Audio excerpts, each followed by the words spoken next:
And welcome, ladies and gentlemen, to the latest and greatest episode of Game Rivals. I'm one of your hosts, Maxemillian, and as always, with me is the man that does not like NFTs, the man who would blatantly shut down nuclear power plants so that it can't produce any more NFTs. It's Sean Templar. How's it going, Sean? I'm good. I don't even know what NFTs are or like the half of it. So yeah, now you've kind of made me like this crypto NFT enemy. Oh man, I don't even know what it is, and I actually don't want to know what it is. You know what? You're both better off not knowing, and also at the same time, you kind of should know because it's kind of and ruining the planet and making nonsense for crypto bros slash rich people to indulge in for because they're bored. I don't know. Probably. Um, but yeah, there's a lot of NFT news specifically around gaming that we'll be talking about today. And then, of course, we'll switch into what we've been playing as we usually do. So let's just dive right into the news. So, the first news that I wanted to talk about before we get into the NFTs stuff, because that's going to be really long, it's a dueling news report which dropped earlier this week, which is kind of funny. Um, so, you know how normally when consoles launch, the old consoles stick around for a little while, and then after a while they just stop making them so that they can focus their efforts on making the new console, or in Okay. this case consoles. Yeah, so Sony and Microsoft decided to take different approaches to this. So Microsoft did the regular stuff as of 2020. I pretty much um they stopped producing Xbox One S. So if you were seeing Xbox One S still in the wild, that's because there were still some in the in the sales chain, in the supply chain, but they've stopped making them since 2020, which means the ones that are in stores right now are the last Xbox One S's. I wonder if you can They actually already find stopped one. make. I think yes, I think so. Yeah. Xbox One, I think so. Yeah, Okay. I don't know. I haven't checked recently, but I think so. But here's the kicker, right? So I'm gonna check now. I think when the Xbox One, yeah, you check that while I explain stuff. So Xbox One, the one sad, I'm gonna keep calling it because it was sad. That's just such a And stupid name. for those that don't know, the sad stands for the Xbox One S all digital edition. And the Xbox One X were discontinued when the Series S and X launched. Makes sense. Frees up more, resources for them to make the Series S and Series X, and they're moving on from the old consoles to the new consoles. Sony basically did the same thing with the PlayStation 4 Pro, Pro. but just with the Pro. You can still, yeah, with just the Pro, not the Slim. And they discontinued the regular PlayStation 4 like years before that. Basically when the Slim was introduced. I think you can like buy Um, them here and there, but like the prices are crazily inflated because of maybe scarcity or there's like a, and probably because of the confirmation that they stopped making them. yeah, Because people weren't aware that they stopped making them. They probably just assumed that it was part of the supply chain thing. probably. I mean, like Yeah. I can see if I can see that it gives me a link to, for example, Amazon, but when you go to the product page, it says temporarily out of stock. Yeah, that just means it's probably not coming back unless they find a supply somewhere, Yeah, like sitting in a warehouse. So yeah, that's the normal thing to do, which makes sense because then it frees up resources for your new consoles. Sony, however, is like, well, we can't produce enough PlayStation 5s. Let's ramp up PlayStation 4 Slim production instead for 2022. It's like,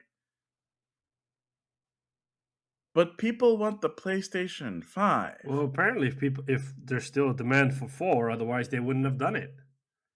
They've sold over 100 million. I think it's pretty satiated at this point, and a lot of people are wanting to move on to the next generation. I don't know if, I mean, obviously the reasons would be because the PlayStation 4 Slim is cheaper to make, and that would mean that the profit margin would be bigger if they are able to sell it at decent pace. But now you're basically saying, this is the holdover until we can make more PlayStation 5s, hopefully in 2023. My money is on, like, for both Sony and Microsoft to a lesser extent. They won't be able to ramp up production of it until mid 2024. I don't know, but like, That's my prediction. yeah, like the thing is that you could have the argument that now is the best time to buy a PlayStation 4 or an Xbox One S if you can find one, because you have over almost over 10 years of games available for it, plus all those games are cheaper, plus all the new games are coming to it as well for the foreseeable future. um, They kind of have to now. yeah, so like in a way it's like the best and I hate it when they use this argument because they always use this argument, but they say like at the end of console generation when a new one is coming out, they always say that the old one, it's the best time to buy the old one because of the Mm. argument I just made. But then again, like it is true because I've had a PS5 since the like it came out in November of 2019, no, in 2020, and I got it in December, so like a couple of weeks after launch. And last year I bought like a couple of games for my PS5, not even a whole lot. And I even missed out on, or skipped out on Ratchet and Clank, Kena Bridge of Spirits, Ghost of Tsushima, the director's cut. Um, like basically all these games, partially because of the price, because I just didn't want to spend $80 on Ratchet and Ghost of Tsushima. So like I'm waiting for a proper sale. But at the second time, on the other hand, it's also like, yeah, but there's not really. I mean, like Ghost of Tsushima, I love that game, but it's not a reason why I own a PS5, you know. And I feel like the same goes for the Xbox. Like if you had an Xbox with Series X, like the only two proper games I would say to play on it right now would be Halo Infinite and Forza Horizon 5.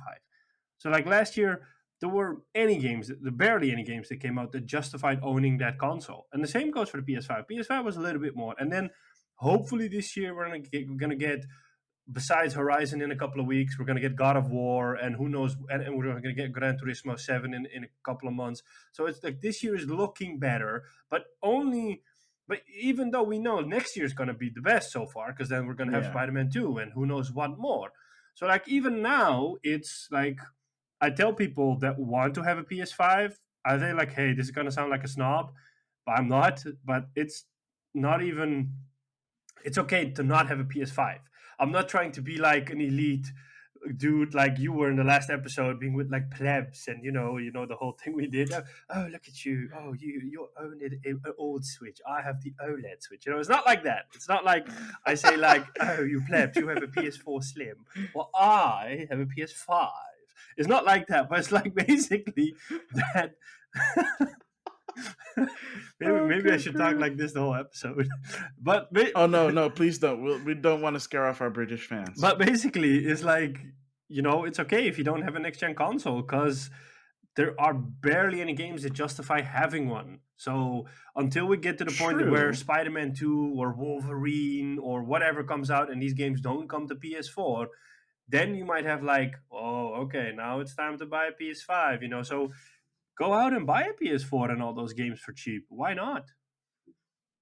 I mean, that's true, but at the same time, I would say that, or at least I would argue that Xbox has one thing over Sony, and that is Game Pass. Yeah, You can say, like, well, in terms of exclusives, they're finally starting to get games, right?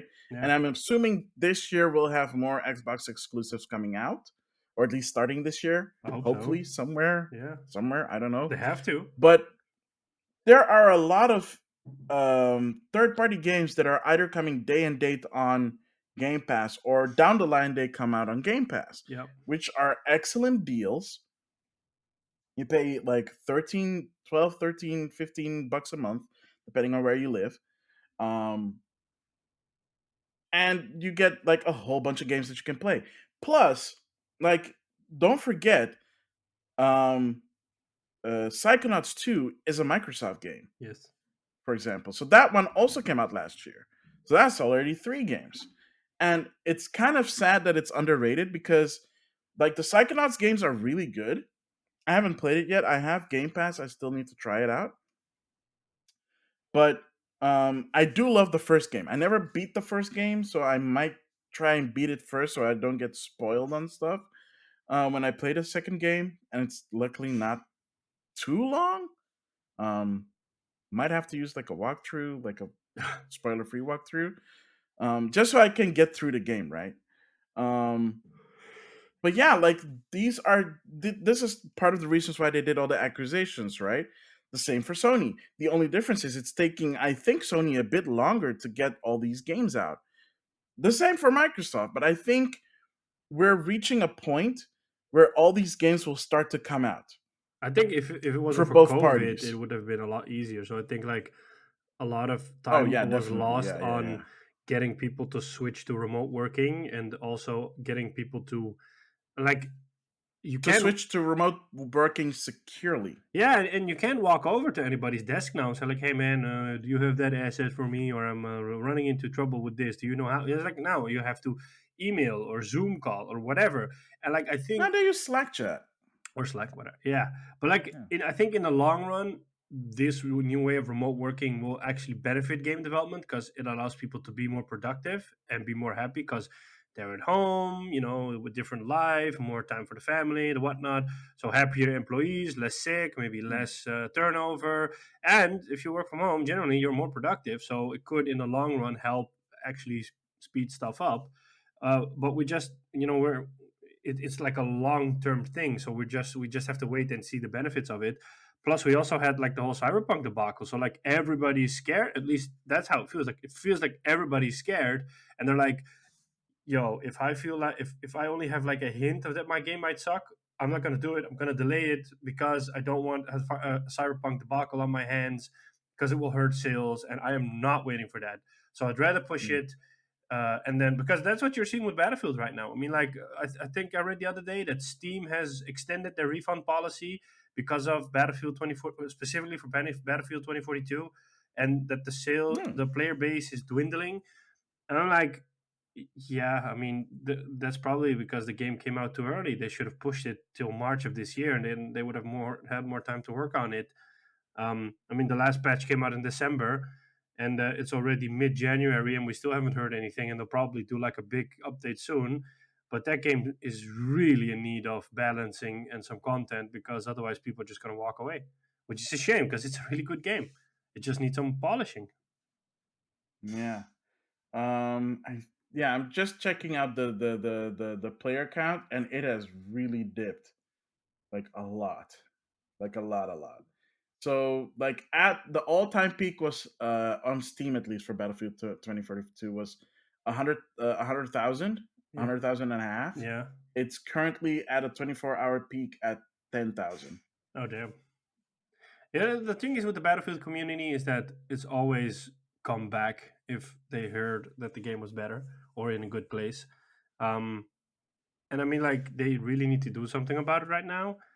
But yeah, I mean, I don't know. I don't know what's going on. And the tricky part is it's completely silent from Dice's point of view. So we don't have an update. We don't know what's going on. It's not like they went out and said like, "Hey peeps, we're back at work and we're working on some updates, but we can't tell you right now what's going on. But hopefully soon, we're gonna give you a big update and tell you our roadmap because there's not even a roadmap. There, people don't know what to expect. All they know is that season one of the game is gonna start in a couple of weeks or a couple of months. So like that's it. That's the only thing they have, and they know that they're gonna do paid content. So like they have a season pass, so you're gonna get more. But there's just not a lot of content in the game right now. I got all the weapons now, so I'm like, okay, what should I do next? I don't know. The funny part is a lot of people are returning to Battlefield 5. Yeah, me too. um, And you'll notice when you go back to five, because I yeah. hated on five. You a did. while back, but now when you notice the differences, and you're like, whoa, but 5 is so much more polished. Whoa, you start to appreciate it more. Yeah, true. I mean, it's still not high, but what the crap? Okay, it's so weird. It's had like this. So I'm just checking out like the 7 day period for Battlefield 5, and it's like a heartbeat. It just goes up and down the whole time. What the heck? This is so weird. But that's Like the what. past month has been like that. It just ebbs and flows right now. But it's like I think a lot of people also come back to Battlefield 4, for example. I haven't, I but think people are returning to the battlefields that they enjoy the most, yeah, because like the 24-hour peak for Battlefield 5 is like 22, so it's a little bit over twice as much as 2042. So I think the whole Battlefield player base has kind of split and diverged yeah. into like splinter cells. That would have been a nice segue if there was Splinter Cell news, but there isn't. If there was Splinter Cell news, that would have been a great segue. But yeah, speaking of segues, um, we're gonna come into the NFT news, which is the part that I'm kind of dreading the most. I'm gonna just start with one that what came up like last week after we recorded. So everyone's favorite developer, Konami, Yes, unfortunately. which I say very, very what's the Sarcastically. word I'm using? Sarcastically. Thank you very much. Yes. Because they decided, you know what? It's this year is Castlevania's 35th anniversary. Instead of I don't know, announcing a brand spanking new like HD remake of maybe I don't know, the first Castlevania, or a HD remake of Symphony of the Night, or Rondo of Blood, which is also like very popular, or announce the DS collection um of games, because they put like three very excellent Castlevania games on DS. They recently released the Game Boy Advance trilogy. Did I say trilogy? No, it's like four games on Game Boy Advance. I think. Is it I like forget. a I don't have the collection. quadrilogy? I have no idea what word you'd use for that, but like foursome. I think it's like four games in one. Okay. They released that like the ending of last year, which is great. It was a good quality collection from what I've heard. I haven't picked it up yet. I want to, because I have the previous one from like the NES era on my Switch, and I like it. It has like the NES games, the arcade game, the Super NES game. I think it also has Rondo of Blood, like the Turbo Graphics game, like the original Japanese version, not Dracula X, the port to Super Nintendo. And then instead, they're like, we're gonna put out an NFT memorial, Oh man, and it's basically just a spinning cube with Castlevania images on it. that's probably Or at crazy least expensive. I don't know. I don't care. It pisses me off to the nth degree, and it just shows how out of touch Konami is. Yeah, but like, Like, if you thought, here's the thing: if you thought that Konami was going to come back in a normal capacity anytime soon, no. which people were hoping, because they realized that they need to put like emphasis in making games again, Yep. so they're ramping up production to less than favorable degrees at this point. CE football, aka Pass. wish it was regular PES, Yeah. but not regular PES. Um, Yeah, they really yeah, dropped the ball on that one. No pun intended. but here's the joke, right? That should have been our first clue Yeah. of like the approach that they're taking. That one should have been our first clue. Like, maybe what they're doing is not 100% correct, but at the same time, they also dropped that Castlevania collection, so people were Yeah. kind of split, I think. Yeah, but like, I think this is only the beginning, because I would not be surprised if Activision and EA will jump on this bandwagon real soon Oh, with Activision isn't gonna though. with FIFA and with Call of Duty. I mean, I this is just like right up their alley. EA, we already know that they're gonna do it because they already, stuff got leaked out about their negotiations with FIFA, and so an NFT was mentioned in that. Yeah. And when Ubisoft announced that they were gonna do NFTs, EA announced that they were gonna do NFTs, Yeah. except Ubisoft beat them to the punch. Oh. Um, who cares? Freaking courts. Yeah. Um, but the joke here is that like this is I don't know when they were going to release this. I'm looking at the Structide article. It doesn't really say when they're planning to do this, but oh, January 12th. So yeah, it by the time that you're listening to this, it's already gone live, and they're releasing 12 pieces of classic Castlevania artwork. They'll go up for auction on the trading site OpenSea. Blech. Um, have fun with those flipping crypto bros.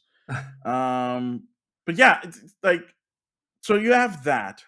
You have like I said, Activision is not going to do it because Activision does not need the bad press, and anything related to NFTs essentially becomes bad press. Oh, but they'll do it like Um, when there are rumors. There have been rumors for 2 years that the Call of Duty release for this year will be Modern Warfare 2. So like a sequel yeah, to the reboot they made 2019, which was an amazing game because I love that game and I'm definitely gonna buy it, even though I'm a hardcore Battlefield fan. But like, I feel that they're gonna like do it close to the launch of that game because everybody will be like, "Oh my god, this game's so amazing!" People will kind of like they will try to sneak it in there so that people hmm will not even actually think about it or notice it because they're just so wowed by the unicorn that is Modern Warfare. They're like, "Oh my god, the unicorn!" And then they'll just on the side they'll be like, "Oh yeah, we also have this NFT stuff," but you kind of don't. You're not gonna notice in the beginning because we're not talking about it. We're actually talking about how amazing Modern Warfare 2 is. I don't know though, I have a feeling that because that's how they're going to you play it. can't sneak that stuff past people because, No, no, but like like for more like example, the the announcement won't get a lot of headlines. They'll announce it, but like people they'll do it in a way that like people are distracted by other big stuff, so that they'll still be like, hey, we announced this stuff, but people will be too distracted to notice it because they'll be like, oh my god, the beta for Modern Warfare dropped. Let's play this. Oh, this is so awesome, you know. And then I don't people know. later on will realize, like, oh shit, they announced some NFT stuff. Oh, why didn't we notice this? Oh yeah, we were too busy with the beta or something else. Mm, I don't know, man. That NFT, like anything to do with NFTs, does like anything, even if it's like something small, Hmm. will not get overlooked. I'm telling you this right now because, like, for example, recent stupid NFT stuff that got announced. Stan Lee's Twitter page that's being managed by this company announced a NFT, Oh, okay. and they pretended like it was coming from Stan Lee himself. I'm like, what the, like that is so disrespectful and Wow. icky. Yeah. So there's that nonsense. Then there was another one that was also kind of also kind of just like misuse. It was remember Home Improvement, the show, the Mhm. TV show? Yeah. The guy that worked next to Tim the Toolman, Hmm. like his kind of co-host assistant. Yeah, that dude who played him also announced that he was going to do an NFT. I don't think that he was really into it. I think it was his publicist that was like, "Yeah, like NFTs are hot. Let's do this." And he just said like, "Okay." Hmm. And then he got like a lot. They got a lot of backlash, and he was like, "You know what? We're not gonna do this." After the backlash, I see it now. It's like, it's fine. So I don't think he was into it himself, but at least he was around himself to just say like, "We ain't doing this," because people like me for me. Um, and mostly they like him because he played the character on like on Home Improvement, because they will probably most likely recognize him for the character and less for himself. Probably. Um, so it's those kind of like really icky things, and now we come to like the ickiest one for gaming so far. Well, gaming adjacent. So very seemingly very nice guy, Troy Baker, looks like super nice guy. Never met the guy, so I can't judge him on his character on that. Good at what he does. You know, he's a very good voice actor, Yeah. very prolific in the gaming industry. Decided that he would join a NFT effort called gosh, I don't know what's it called again. The Voiceverse, where he's partnering with them to explore ways where they can together bring new tools to creators to make new things and allow everyone a chance to own and invest their IPs they create. We have all this. We have a story to tell. You can hate or you can create. What will it be? That's from Troy Baker's Twitter. Okay. I'm paraphrasing, but that's basically what it says. And it's like, okay, so there's a whole bunch of layers to this. For one, NFTs just like really don't add any value. Basically, you own something because it's on the blockchain and it says on the blockchain that you're the only owner, even though it's a JPEG and you can just right click and save, which is something that Keanu Reeves even made fun of. Which, if you haven't seen that interview where he makes fun of NFTs, look it up. It's on YouTube. Someone probably made a short clip of that, and it's beautiful. Like his reaction is the best. Um, and the other part of this is that one of the things that Vice Verse NFT is doing is allowing voice actors to basically sell their voice in an AI form for people to own fully and can do whatever they want with it. Okay, that's weird. Yeah, that's the weird part of it because I read that information like a while ago, but not a while ago, like a couple of days ago on Twitter about someone talking about this voiceover verse NFT stuff. And he mentioned Troy, but I was like is he talking about Troy Baker because there's like it links to someone else's Twitter thread about the whole thing. It's like a long read. I would definitely look it up if you can. But basically, the whole thing is that they're going to use AI to allow people to like use their voices, voice actors, and then sell it as an NFT, a non fungible token. If you're wondering what NFT stands for, so that means that they own the rights to that person's voice in this AI module, and they can basically essentially use it and manipulate it each way they can. And you know what people like to do when they get stuff that they can manipulate into people saying, I don't know. unless you don't know. I don't know. Wait, seriously, you don't know? Dude, the first thing that people will do is make them say stuff that they don't, that the person that that is the voice, the actual voice, doesn't stand behind, obviously, Oh, you mean like hateful stuff and stuff, hate speech and that's shit. among other things, yeah. Oh yeah, I never understood why people do that. Because people do not have lives. Because if they did, they would play video games. I suddenly can see all sorts of scenarios in which you get people that grab pieces from The Last of Us and then form Joel's voice into that he hates on Ellie because she is a lesbian, or on Lev because they're transgender or stuff, and then you suddenly hear like a Joel voice hating on that, and that's just sad. Like, just sad. Among other people. Because he's not the only one that's part of this. He's just partnering with this NFT group. So he's not the only voice actor that's in this. I don't know who else is. I have to look into it a bit more, but it's kind of really weird. It's kind of a really super weird thing to do. Like, why on earth would you do that? It's bad enough that people are making just like the most gross images and then selling it so that you can say like, look, you own a piece of art, like owning the Mona Lisa. It's like, no, the Mona Lisa has value not just because it's a unique one of a kind thing. It's because it is something that actually evokes emotion in people. It is very beautiful for a reason. People like it for a reason. People see stuff in it for a reason. It inspires people for a reason.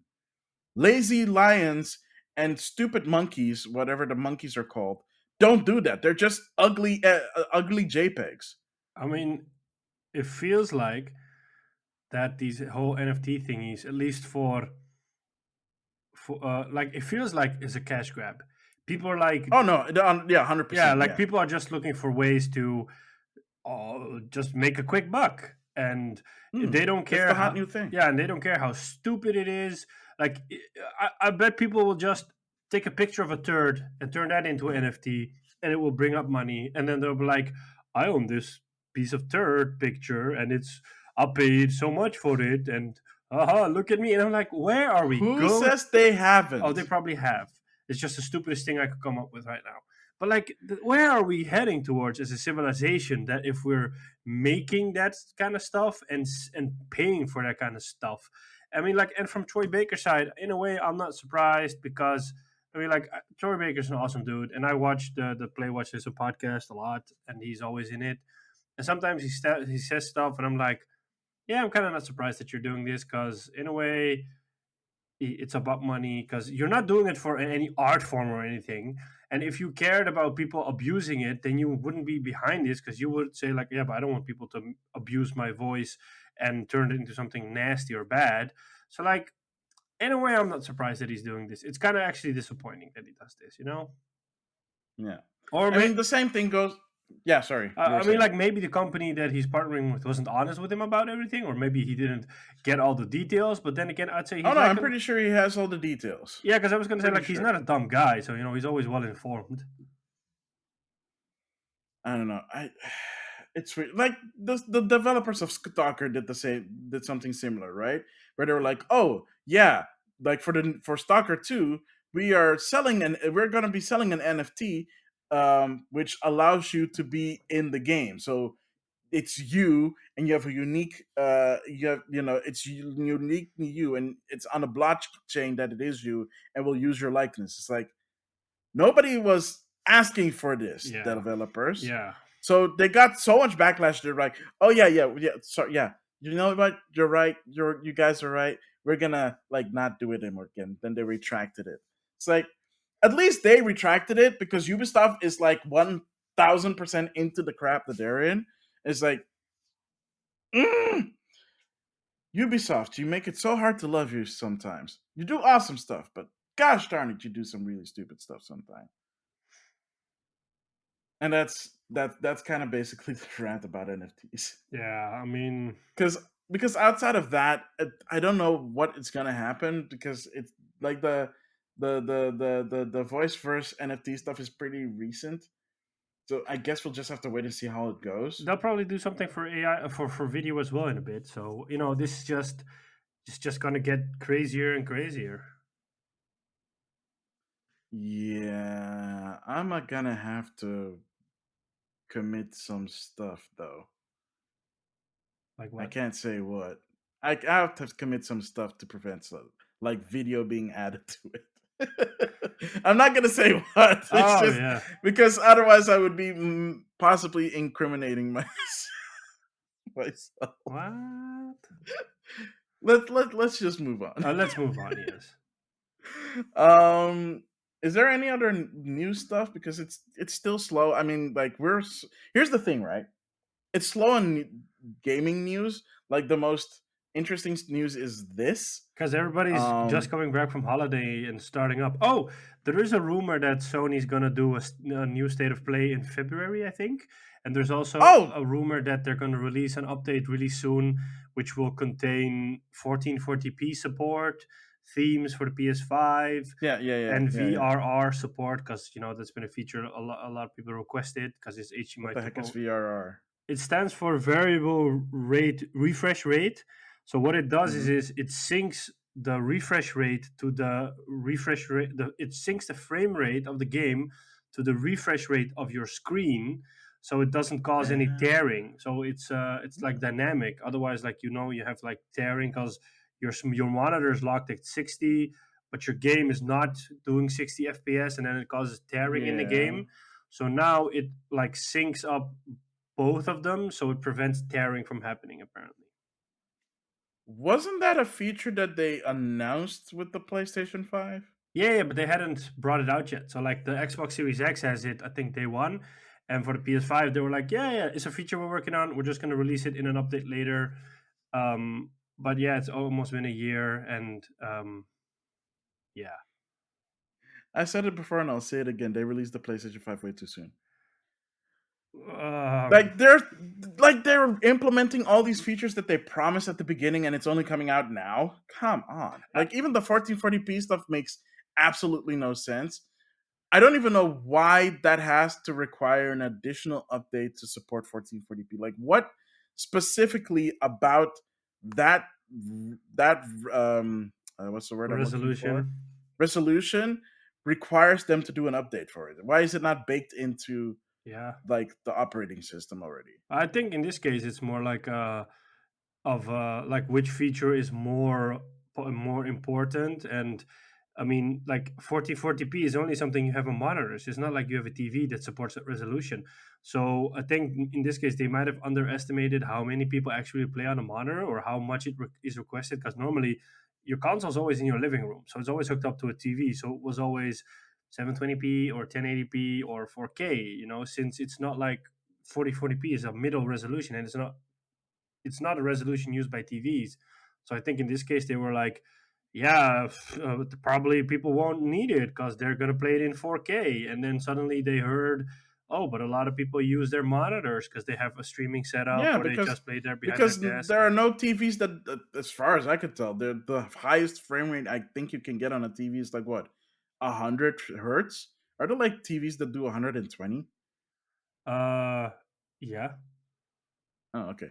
That's then great. Because like the thing is, like m- like PC monitors do like already like I think like the newest panels that got announced at CES was like 100 like 300 and something, 350 frames. I so mean, I don't know when it's coming out, but like there are panels that are already doing twice as much frames yeah, yeah. now. I think last year already we had 360 hertz and 240 hertz because of Exactly, the yeah. whole NVIDIA Reflex stuff they brought out. So like, but the thing is it was like on 1080p. So now we're seeing Yeah. higher resolution screens with higher refresh rates. But like Sony did the SSD upgrade uh, in the summer, which is I think a far more important feature than 1440p.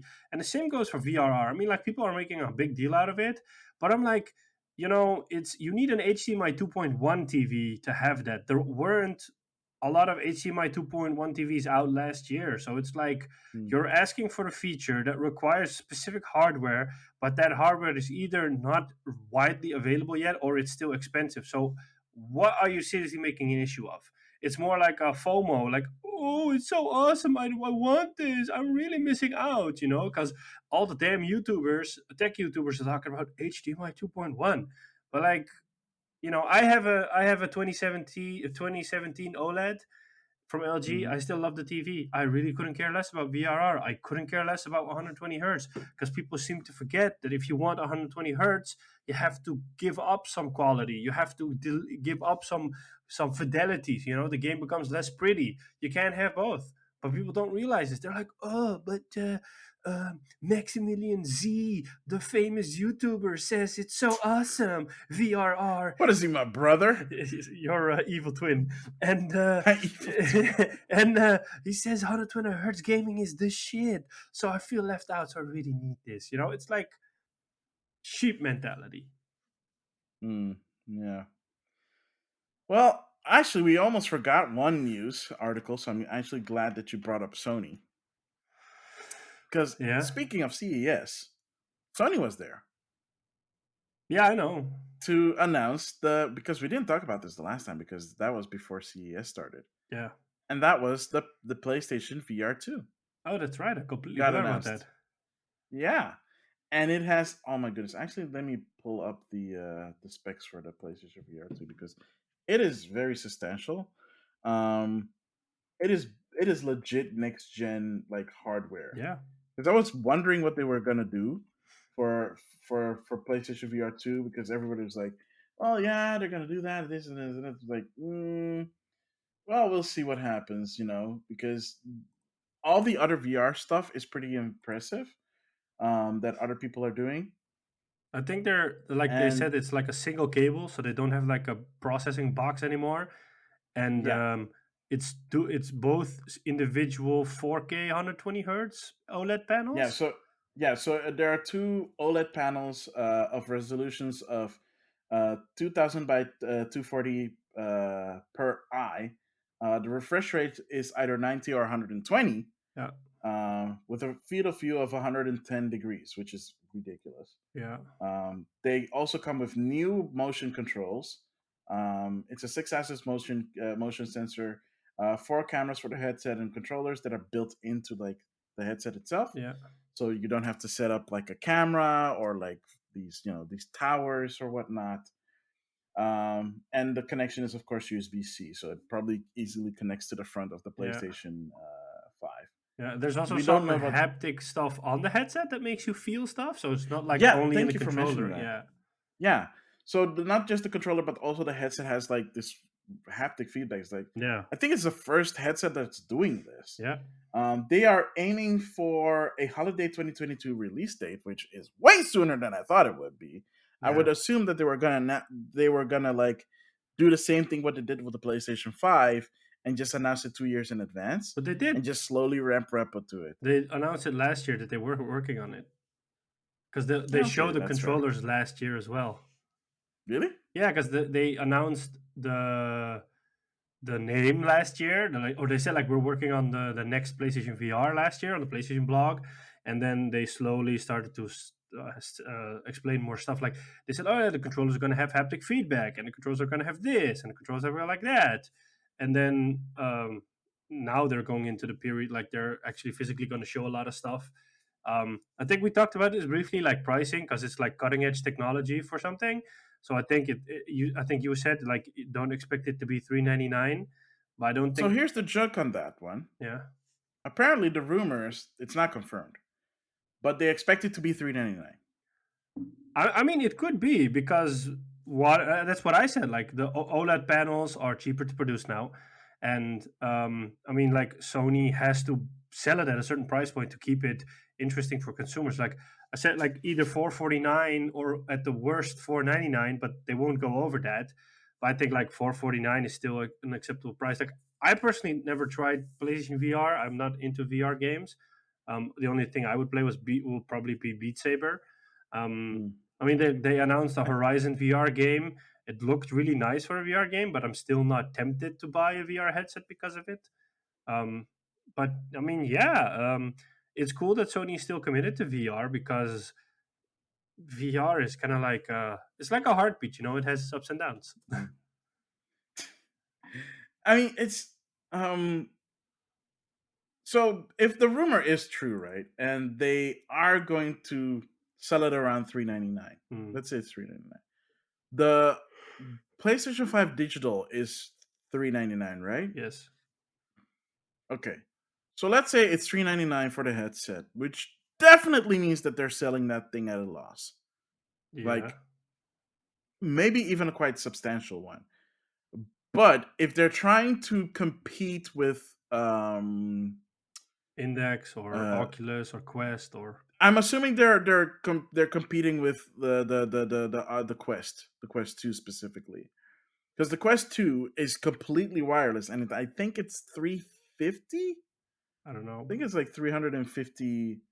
Dang it, I have to look But it the up thing as about the well. Quest is that it has far less processing power because it's like True. more like a mobile thingy. Yeah, it's 349. But Yeah. you can buy the I don't know if they still do that. They did it with the first version. Because the first version had the link cable that allowed you to hook it up to a high-end computer so that you could play Rift games. Oh, well, that's nice. I don't know if this has it too. I'd have to check it out, but that's not important right now. The point is, this Quest 2 costs 349, Yeah, like right now. but that's like So outdated if they're hardware now. no, because the Quest 2 is an updated version that has like a higher resolution and frame rate. But didn't it come out last year? Uh, the the, the Oculus Quest 2, Yeah. I think so. I think it did. No, it came out in 2020. Oh, oh wow, it's even older. So yeah, I mean, it has like 128 or 256 storage and 6 gigs of memory. Also has built-in cameras, and it's completely wireless, and it has two wireless controllers. For 350. Mm, So if you want to compete with Oculus, even if it is a lower resolution solution, hey, um, it's still something that's seen as affordable because it's essentially a console that you put on your face. yeah, on your head. So I think if the rumors are true, or even if it's not true, and they do decide to make it 399, they're doing it at a substantial loss, and they're doing it to stay competitive with Oculus. Yeah, I mean, like sometimes you have to do these things to kind of keep something alive. Because I don't know if Sony, for example, if because the PlayStation VR is the best selling VR headset out there. It sold well over 1 million. I think it's even sold 2 million maybe. And like I Hmm. don't think there are other VR headsets that have sold that number. So like in a way, Sony is vital for the future of VR because they're this major consumer company that allows VR to be played at a pretty low entry level on the most Yeah. popular gaming console there is right now. Because even for Oculus, you have like these stupid side thingies, like you have to have a Facebook account. Well, what if you don't want to have a Facebook account? Well, then you can't use Oh, the they're Rift. changing that one, by the way. Oh well, Well, finally. kind of, sorta, because now it's called the Meta Quest. Ugh, I hate that name. So much, and it's going to require a Meta account. So eventually, they'll discontinue requiring a Facebook account, but it's going to the same company. So just naming it something else doesn't make it not the same. You know, you know. Yeah, So so they're gonna make the it company less evil. no, exactly. It's not going to make the company less evil. But I guess we'll just have to wait and see. If it does hit holiday season this year, we'll probably see more of it at E3, assuming E3 still goes on, even in the digital form, because we know now that it's not going to happen in person, and it's still up in the air if they're going to do an all digital one like they did last year. Jeff Keighley is gonna do an So, opening night live. So well, that's because it's part of Gamescom, so that makes sense. no, I think he's gonna do it before, like instead of E3. So in E3 period, he's gonna do one in So June. he's not doing Summer of Games anymore. I don't know, but he said that he was doing opening night live in around the E3 period, and Hmm. generally Gamescom is like in August or September. Yep, it's usually August. No, no, there's Summer Game Fest coming this year too. Okay, Hmm. There's not a lot of information yet, but yeah, I just looked it up. Yeah, return summer 2022. So I guess we'll see what they're gonna do for that. Maybe it becomes part of Summer Game Fest, but Summer Game Fest is like more his thing, and it's partnered with like Prime Gaming. So not 100% sure what that's all about. Um, but like opening night live is it is in collaboration with Gamescom. So I'm not really sure if he's going to be moving it up or if he's doing something else with it. I don't know. I Um, don't know Jeff either. Keighley is Jeff Keighley is a Renaissance man. I'm sure he knows what he's doing. Um, I guess time will tell.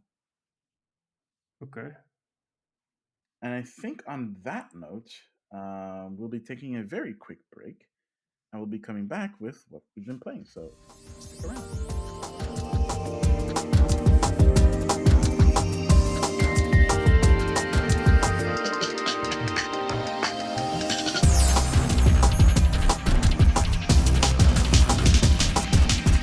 And welcome back, ladies and gentlemen, to the second and final segment of this episode, which is, of course, as always, what we've been playing. So, Sean Templar, what have you been playing? I have been playing basically the same stuff I was playing last time. So a little bit of Among Us again, and still same old, same old. People don't trust me, and they just keep shouting and screaming and a lot of As they emotional should. drama. I mean, the I remember one of the last times we played, like when there's an imposter and he triggers like those emergencies, like where you have to go to oxygen at two sides to punch in the code, and if you don't, everybody dies. Or when you have to go to Mm. reactor to do that. Like when those things happen, I sometimes go with everybody and try to do the task, but sometimes I'm like, yeah, everybody's gonna go to that anyway, so I'll just do my own task in the meantime. It saves me time to finish my tasks because then I can look at who the imposter is. So Yeah. one of these times we were doing that, and I was doing the memory task, which is a really annoying one because then it's in reactor. It's like this pattern you see, and you have to repeat the pattern constantly 5 times in a row. Mm. But it's really annoying because it's really slow, and it like the task itself takes like maybe 2 minutes to complete. So what happens is the imposter triggers this oxygen alert, and I'm doing this memory task, and I refuse to walk away. I was like, I'm so close to finishing this. I do not want to walk away. I'm just gonna do this task, and I don't care if people see me and they're gonna think it's sus. So what happens is somebody walks into reactor and sees me at the memory task, and they keep looking at me for a while, and then they suddenly run away. And I'm like, okay, he's gonna call an emergency meeting and say, "Why are you standing there?" And what happens? He runs to the button and he does the emergency meeting, and he says, "My name was Muñeño in the game because Yeah. you had like Chupapi Muñeño. So a friend of mine was called Chupapi, and I was called Muñeño. So he says like, Muñeño, why were you standing at the memory task when the oxygen alert was going on?" And I couldn't hold myself. I just bursted out into laughter, but like so, I laughed so hard and long, I had to mute myself because I had literally tears in my eyes. And I tried to tell them like why I was doing it, but because I was just laughing so much, they were like, "Yeah, he's an imposter. He's sus." Like, "Oh no!" While I'm laughing, I'm like, "No, I didn't do anything," And it just, in the end, they believed me. But just like that moment, because I knew that was gonna happen, and then it happened, and then the way they said it, I just laughed so hard I couldn't hold myself. But yeah, besides Among Us, I've still been playing some Formula One 2021. I'm still in my Mhm. career with Ferrari. I've just won the Dutch Grand Prix, so we've gone to Italy to the track of Monza right So you now. drove on Zandvoort. I did, yeah. How was that, by the way? It's an interesting track because it's one of the few tracks that actually has like a banking, so like the track is raised in an angle. So That's a thing. yeah, yeah, yeah. Some tracks have that. I think this is one of the few tracks on the calendar that actually has it. So it has like two bankings, and then it makes the track a little bit different because a lot of tracks are like flat surfaces. The track in Belgium is also a really cool one. It's called Spa-Francorchamps. It's in the hills, so you have elevation in the track. So it's like it's really cool. You have like this corner called Eau Rouge.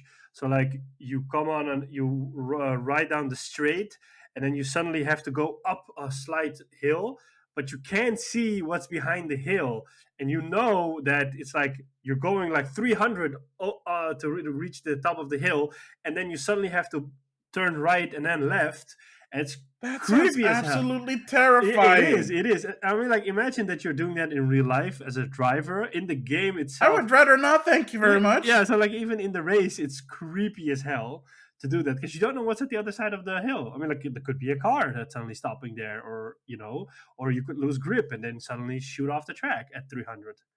Um, so yeah, yeah. I mean, that's what makes Formula One so nice. It's just the unpredictability. Um, Yeah, I didn't know they were riding on those kind of tracks, man. Sheesh. At yeah, those speeds, what the crap? yeah, yeah. How have people not died? Or wait, people have died. People have died, Yeah. unfortunately. Yeah, like in 2019, a Formula 2 driver unfortunately died at Spa-Francorchamps because of a fatal crash. Yeesh. Yeah, I mean, like the FIA, the governing body of motorsport itself, is really about safety. So they are trying to do like a lot of things to improve the safety of the sport, such as like the halo they introduced a couple of years back, which has really saved people. Um, but it's like you also have to have a little bit luck. I mean, like Max Verstappen got a run off at Silverstone last year, and he hit the wall with like what was it, 11 Gs or something like that.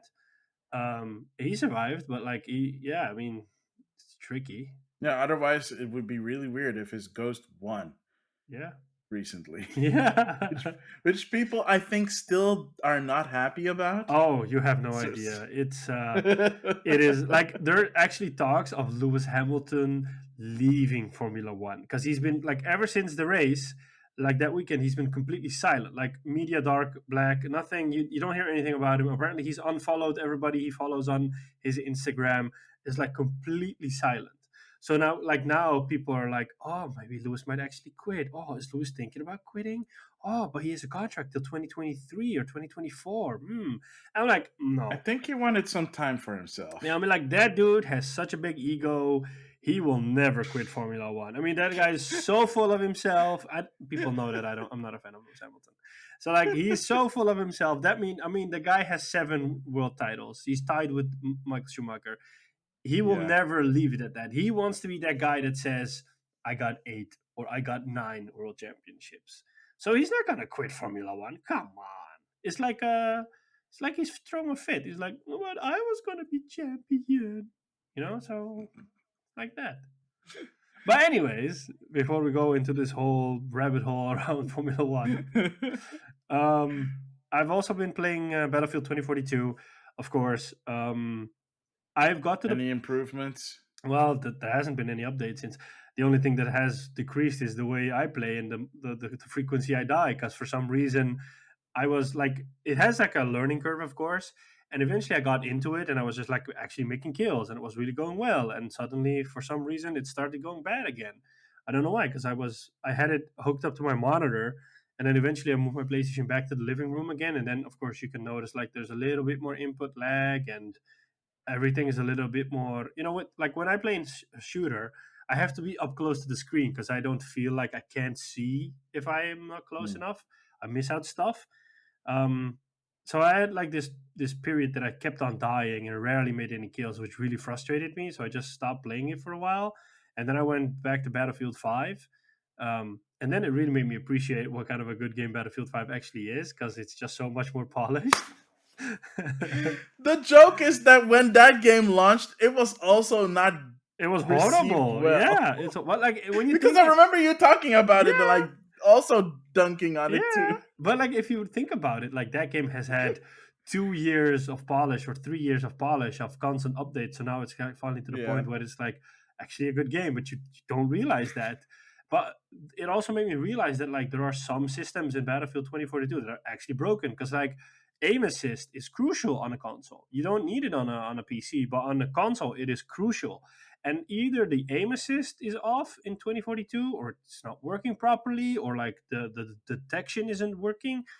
But like a lot of times I would just miss a target, or like I would move my right analog stick too much and then I would just get killed. Whereas in Battlefield 5, like, works spot on.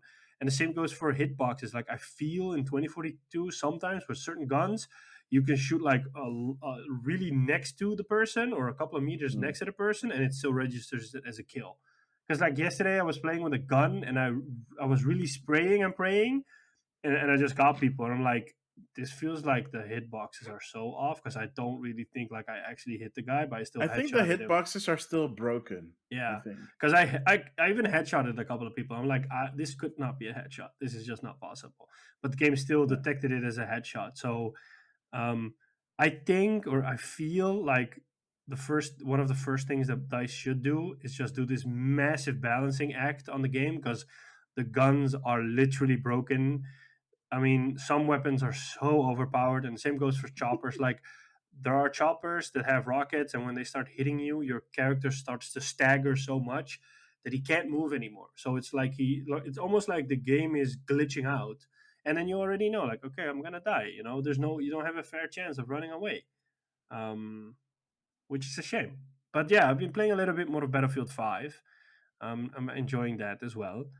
And then I haven't played it yet today, but I felt like I heard this calling. I got there was a messenger on a horse that came back to my house, and they told me that China must grow larger once more. Oh, let's go! so, Let's flip and go. so I was He like, so returns. I was like, The Emperor. let me dust off my sword and my crown. I shall return to the three kingdoms and restore order.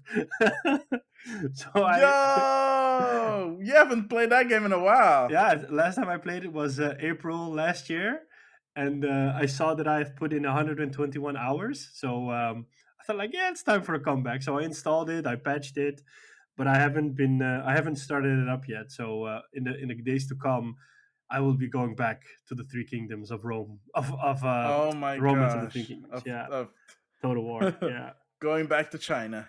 China will finally grow larger once more. Glolaja. Yeah. Oh man, but honestly, you know what? If you do return to not when you return back to streaming, I kind of feel like you should try and figure out and stream that because I think a lot of people would actually be interested in seeing that. And like I've seen you play it, and I gotta say I do enjoy it. I do enjoy seeing you play like Thank you. Total War Three Kingdom. So Yeah. definitely something worth looking into. But yo, oh my Yeah. goodness.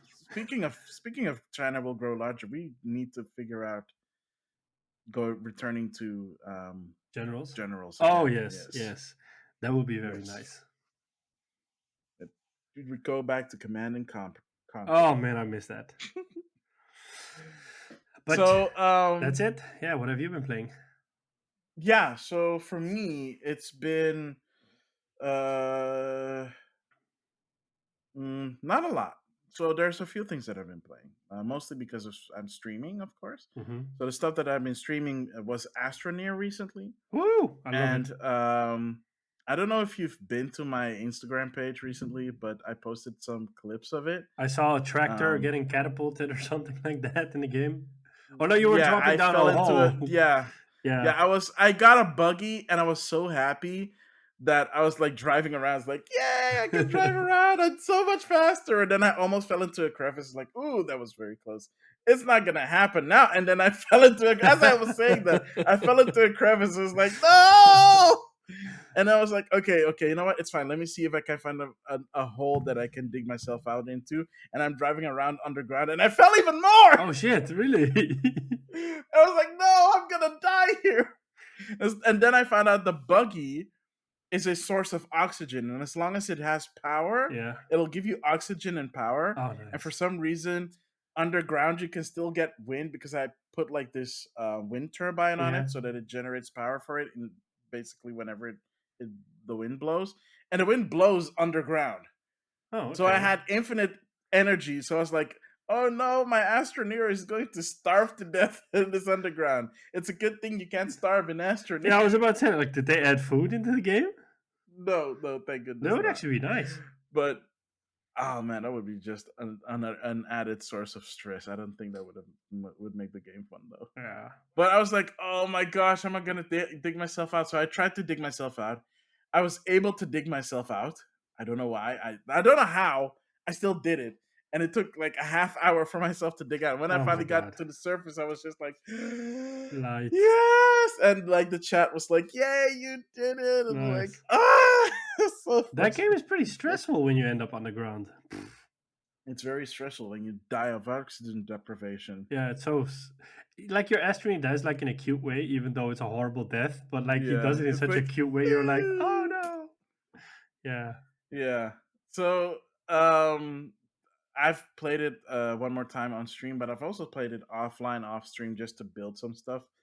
Last time, this was off stream, so people haven't seen this shit, but they will the next time.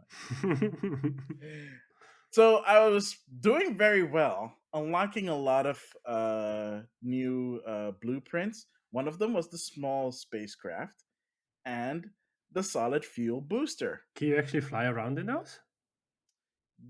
Kind of, sort of. You can go to other planets, or you can fly to like destinations that you have marked, like beacons, where Ah, beacons are and stuff like that. So you can fly around, but all you can do is like say, I want to go to orbit, or I want to go to another planet. it's kind of like fast travel. Yeah. So if you decide to go to another planet, make sure you use a engine that is not solid fuel. Oh, Because if you use solid fuel, The engine blows up on re-entry Really? Why? or when you land because it's a solid fuel rocket. It's a single use thing, Oh, okay. which is weird because if you just land on the same planet, It doesn't do that. nothing. It doesn't do that. Oh, that's weird. So yeah, last time I played, I got stuck on a planet that I don't know with zero resources. Uh-oh. So I have to figure out a way to get the resources from this planet so I can use that to build a new solid fuel engine to go back to the main planet. Oh, shit. Oh, man. Well, at least you have your space vacuum thingy with you. Yeah. And also the shuttle um or the spacecraft is also a constant source of oxygen. Oh, nice. So I can't really wander very far, so I have to make some tethers first and then put them down. They did do some really sweet updates to it. I don't know when the last time you played it, but one of the things that they've changed is how oxygen tethering works. So you used to have a tether right next to your shelter. Hmm. Otherwise, you wouldn't get oxygen to it. Now, the way it works is that you can get oxygen from whatever platform you have put out on the field, Oh, that's as nice. long as it's connected with the power cable to this to the shelter. Hmm. You see like these blue lines going past them, Okay. and Nice. that's like the oxygen line. So when you put a tether next to like a large platform or a medium or a small platform, you can see like a blue tether coming from that platform to the tether. Oh, that's nice. Yeah, it's really cool. And nice little bonus, the spouse um of one of the developers was on my latest stream. Really? Yeah, because apparently they go around and like check out people streaming Astroneer. Yeah. Um, that's what got them into Twitch and stuff like that. And they just happened to be on mine because I was streaming Astroneer, That's so cool. and we talked about it. And like I told him like, yo, tell your husband, I really like this game. It's a really cool game. And he apparently did the. So you know how everything is like glowy, like when you're connecting power and stuff like Hmm. that, the glowy parts. Yeah, those are textures apparently. Oh. That's done by using like math equations. Oh, that's So it's cool. like so it's math. I've heard of this kind of programming before, where you can essentially program a look or a texture, but it's not a texture. Hmm. I don't know how you do it exactly. I'm not a programmer. But yeah, that was really cool to hear. Wow. Um, and they also gave me some tips, so that was really cool. It's like, oh my goodness, there's like a developer here. That's so Like cool. the only other developer that I know is a streamer that works for Ubisoft. Um, what is it? Ubisoft in Toronto. Nice. Um, but yeah, he doesn't really talk about like working at Ubisoft because when he streams, it streams. That's because that makes sense, right? Yeah. You want to Separating keep a work business from and private stuff. Yeah. exactly. But yeah, this was very nice to see. Oh, wow. Um, Nice. yeah, it was really nice. I hope they come back.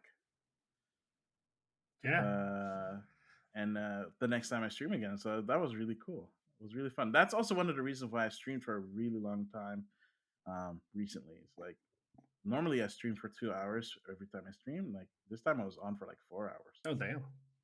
Yeah, because the chat was just like really vibing and just having a lot of fun. Outside of that, outside of Astroneer, I've been playing another game. Not on stream, just off stream, called Teamfight Tactics, which is by Riot Games. It's a part of the whole League of Legends Oh, universe. okay. Yeah, have you ever heard of the term auto chess? Oh. Okay, so auto chess, like the name kind of implies, it's kind of like chess where you put like in this case, your champions on a board. They all have their own unique abilities and stuff like that, and unique traits and attacks and stuff like that. And they just every round you face off against another person, and it's like 8 people, and it's like 1v1. And the characters, they basically attack automatically, hence auto chess. Hmm. And the whole point is to just like come like get a good team together. Every round you have a chance to buy and sell champions, and improve your composition of champions on the board. In terms of location, in terms of which champions. Buying more of the same champion gives you the chance to level them up, so that they get stronger and get more HP. You have different kinds. It's kind of like playing a trading card game, in that regard, but a, a slightly more complex. And to be 100% honest, I was never a fan of these kind of games. Hmm. But my best friend, you know him, Prof. He he was like very adamant to me getting into it because he plays it a lot. Okay. So when I started, it was like, yeah, I lost. I'm 8. I'm 7. I don't get it. Because basically when you put the characters there, you just watch them play. And I just kept getting my butt handed to me. It's like, yeah, I'm not enjoying this, man. He's like, you know what? I'm gonna do something for you. So he made like this cheat sheet for me for like a very specific build that I can work towards every time. Um, so I used that for a while, and then I saw myself actually getting better at the game, Oh, that's nice. to the point where it's that I actually won a game Oh, okay. this past week. In fact, it was so good I won twice, not in a row, but on the same day. So that was really cool. I mean, I also got a little help from him with the second one, but the first one was all me. Hey, It that's was nice. Look all at you me, and it's go. like, so I was like, dude, I was messaging him like, dude, I won. I'm gonna win. I'm gonna win. It's like because he was working. I was sending him like the victory screen. Like, look, I won. Look at my composition and blah blah blah. It's like, oh wow, yeah, I'm so proud of you. Like, yeah, let's when I get back, let's play a few rounds. Like he came back and we played a few rounds. I was doing way better now. I would always end because before, like I said, there's 8 players that play. I usually end up like eighth, seventh, on a good day on the sixth place. But now I was doing like fourth place, third place, fourth place, third place, and then I won. And then it kind of went back to like fourth, third, fourth, third, fourth, third, and then I won again. So, yeah, that's been really good. I played some more today, before recording, and I think I ended like fourth again, but I had a really bad. Sometimes you just get dealt really bad hands, Mhm. and you just get like really crappy characters to work with, and you just can't make the composition of champions work for you. Okay, yeah, Um, makes sense. and he was like, you know what? Why don't you stream this and like have others? Because I did the Phasmophobia thing, with New Year's Eve, and I want to do something like that again, where I play with other streamers.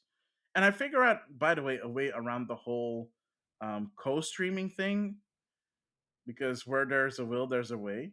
Apparently, I found out about it because other people were using it. I was like, oh, well, they are clearly not Twitch partners, but they're able to do this, so that's pretty cool. But yeah, I was first kind of apprehensive. I might stream Team Fight Tactics in the future, but just not yet. He gave me a new cheat sheet that makes it so that I can be more flexible if I can't achieve the build that I want, and I can like basically flex my way to a path to victory. So I'm just gonna use that a bit, practice a bit more, try and be a bit more flexible in my strategies there. And yeah, maybe I will stream it in the future. But for now, um, it's gonna be Astroneer and other games that I feel like playing. Nice. And that's pretty much what I've been playing. Been playing a little bit of Animal Crossing, but I've been playing it less and less. It eventually starts to wear off. It eventually starts to wear off. Plus, I'm not one of those guys that like puts 100% effort into like their island. Mm. Even though when I go to other people's islands, I'm like, gosh darn, I kind of want to do that too. And then I try to, and it's like, yeah, it's just a lot of effort. But again, I'm not saying that I disrespect people that do. I love it that people do that, and I always will try to encourage people that do make awesome islands and improve their islands to continue to do what they do because it inspires me, and it's the thing that does keep me coming back to the game every now and then. So Okay. yeah, that's pretty much it. That's all I've been playing.